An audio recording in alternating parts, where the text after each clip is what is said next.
শীত নামলেই গ্রামের হাটে শুরু হয় ভিড়। খেজুর গাছের নিচে ঝুলে পড়ে হাঁড়ি।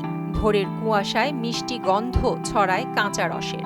কিন্তু সেই মিষ্টতার আড়ালেই লুকিয়ে আছে এক নীরব মৃত্যু। নাম তার নিপাহ ভাইরাস।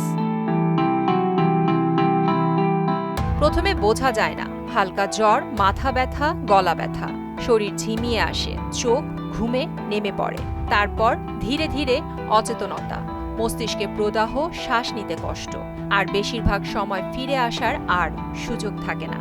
দেশের রোগতত্ত্ব, রোগ নিয়ন্ত্রণ ও গবেষণা ইনস্টিটিউট IEDCR জানাচ্ছে ভয়ঙ্কর এক বাস্তবতা। 2025 সালে নিপায় আক্রান্ত 4 জনের 4 জনই মারা গেছেন। মৃত্যু হার 100%। আরও ভয়াবহ খবর হলো, নিপা আর শুধু শীতের রোগ নয়।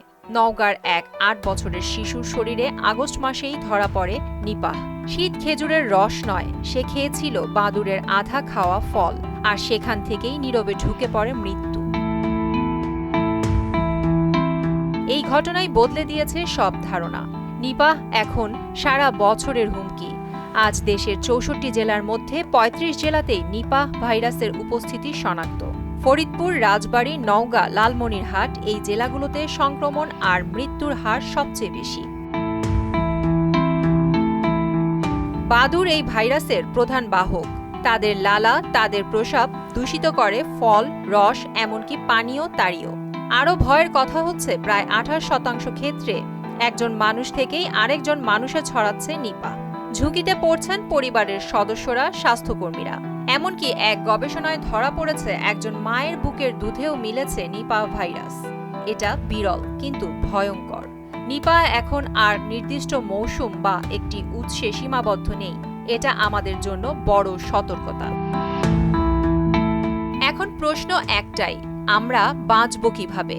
উত্তর খুব সাধারণ কিন্তু জরুরি। খেজুরের কাঁচা রস একেবারেই নয়, এমনকি মশারি দিয়ে ঢাকলেও এটি নিরাপদ নয়। বরং খেজুরের গুঁড়ি নিরাপদ বিকল্প। ফল ভালো করে ধুয়ে খেতে হবে। গাছের নিচে পড়ে থাকা বা ফাটা ফল কখনোই খাওয়া যাবে না, কারণ নিপার কোনো ভ্যাকসিন নেই, নেই নির্দিষ্ট চিকিৎসা, শুধু আছে সচেতনতা। আর সেটাই এখন আমাদের একমাত্র অস্ত্র। মিষ্টি রসের লোভে যেন জীবন না হারাই, অর্ধেক খাওয়া ফলের ভুলে যেন থেমে না যায় কারো নিঃশ্বাস।